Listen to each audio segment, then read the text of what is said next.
you go. Lord, lead us. Lead us, oh God. Thank you, Jesus. I like the verse 3 here. It says, the same power that raised Jesus up from the grave. That's the same spirit that we are having now, ladies.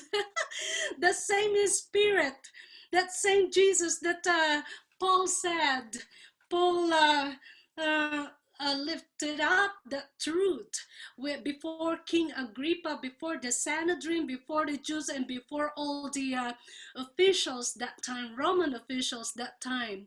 They cannot find any complaints. They're complaining, but no point.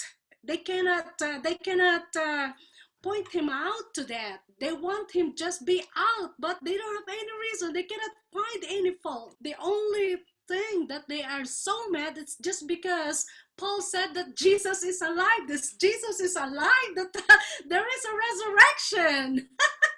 That's the same hope we are having right now.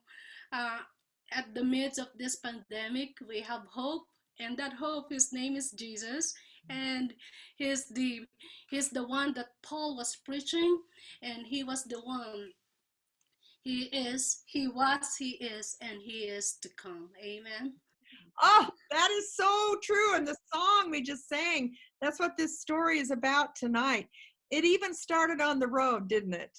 Where it says, everywhere I go on this road, high and low. And with the Apostle Paul, it started out on a road to Damascus. And that turned his life and the world upside down. The Apostle Paul, he had high roads and he had low roads. And through it all, the Lord Jesus Christ was with him. And I remember last week we were reading where here he is in these dark, cold, dank barracks. And who came and stood with him? Jesus Christ himself. He came into the barracks. We talked about last week how sometimes Jesus will pull us out, but sometimes he allows us to walk through. And when he does, we know that just as he came and stood with Paul in those barracks, he stands with us. And that's the low road, isn't it, Neri? The Jewish people are frantic. They wanted him off the face of the earth. And here God has him locked in this praetorium, Herod's praetorium. And it seems like a bad thing, doesn't it? But there were marauders out there, and they were setting up ambushes, and they were making all kinds of plots to do away with him. And so the Apostle Paul is safely in this prison that God has ordained. No, it's not fun for him. He doesn't like being in prison. None of us would. But it's protection, isn't it? Protection. That prison was a protection, even though Paul may not have seen it that way at the time. So let's go ahead and start with verse 1. And it says, and after 5 days, the high priest, Ananias, came down with some elders and a spokesman, one Tertullus. They laid before the governor their case against Paul in sincere praise given for one's own benefit, so to speak. Okay, that's what this Tertullus guy is doing right now.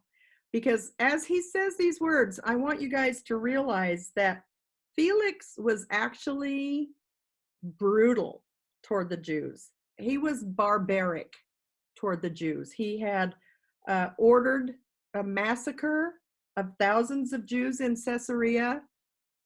It's not as many as Hitler, but he was a close second to Hitler, all right? There's nothing good about this man at all. And as he had them massacred, he ordered that they would loot their homes.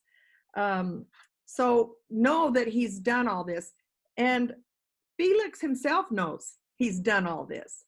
And so here this guy is saying these things. So knowing that, I want you to really listen here to what he's saying.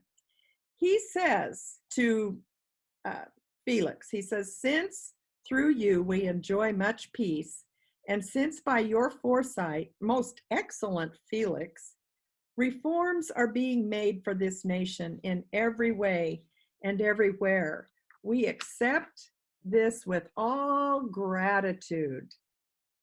But to detain you no further, I beg you in your kindness to hear us briefly.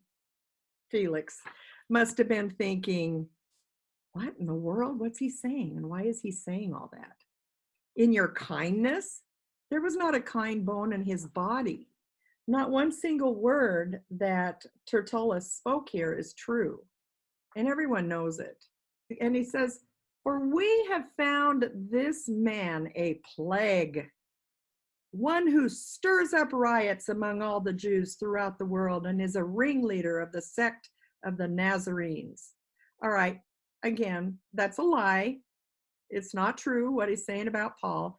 So this same man who found it so easy to flatter this evil ruler also found it easy to falsely accuse Paul with no evidence, none whatsoever. He continues to lie about Paul.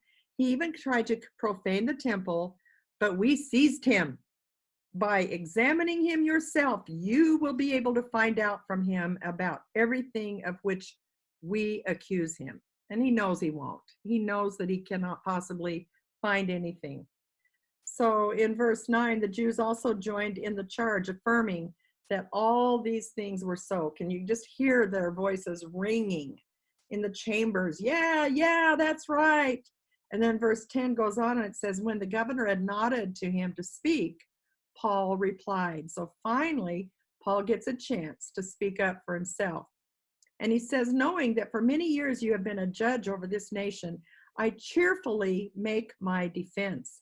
Cheerfully? Wow. How can Paul, I mean, look at what Paul's going through here. And he cheerfully makes his defense. I think it's really neat that throughout this whole thing, Paul is defending himself. You know, Jesus didn't. Jesus didn't say a word in his own defense because he knew he would go to the cross. He knew he had to go to the cross for our sake. He didn't. Jesus turned the other cheek and he just was led like a lamb to the slaughter, wasn't he? But Paul, he's a little different. And we've been talking all along about the spunk of Paul and how I don't know about how many of you have that kind of spunk.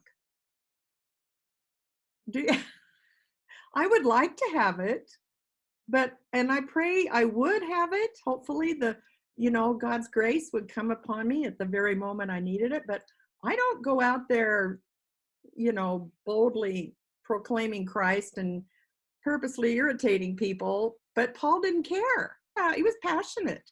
People were dying and going to hell. And he believed that with all of his heart. And he would tell anybody who would listen. So he is defending himself here because he doesn't want to be a martyr. No, he's still got work to do. I'm not ready to go yet. I have more people to tell.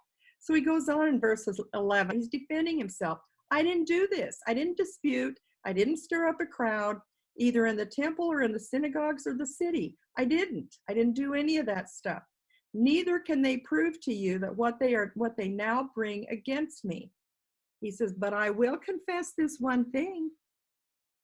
I will confess to you that according to the way, and it's a capital W, the way, you guys, that's what we follow. We as believers in Jesus Christ, we follow the way. The way. Jesus said, I am the way, the truth, and the life. So it's just another word for believers, for Christians. All right. So the way, he says that according to the way, which they call a sect, I worship God. He says, I'm guilty of that. I will admit to you, I worship the God of our fathers, the same God that you guys worship, the one true God. Having a hope in God. He is our hope, ladies, no matter what we find ourselves in. And it's easy for us to sit here and say that, but he really is. He truly is our blessed hope. He gives us our breath. He carries us when we don't even know he's carrying us, which these men themselves accept. So he's saying that we have the same God, that there will be a resurrection. He said the R word again. A resurrection of both the just and the unjust. All right, we've already determined the whole reason for all this trouble Paul is in is because he's proclaiming that Jesus has arisen from the dead. He is alive. And the resurrection, ladies, is at the core, the very center of Christianity. If it were not for the resurrection, we would be the most pitiful of all people. Romans 10, 9 and 10 says, and I memorized this soon after I became a Christian in 1977. I found Jesus and I had to go find a Bible in my house. And I found it tucked away in a shelf in a closet. I pulled it out. It was a King James version. That's all I had. That's all I knew. I didn't know there was any other. And I did a lot of my early memory work in the King James version. And so some of these verses, and this is one that just comes back to me in King James language, that if thou shalt confess with thy mouth the Lord Jesus and believe in thine heart that God has raised him from the dead, thou shalt be saved. It's the core of Christianity, the risen Christ. And it's because he is alive, that he's no longer in that grave, that we can rejoice and sing today like we just did Jesus. Father God, as we come to you tonight, just touch our hearts, Lord. Let your refreshing presence fill the hearts, Lord. Let's sing one more time, come thou fount. Come thou fount of every blessing, turn my heart to sing thy grace. Streams of mercy, never ceasing, call for songs of loudest praise.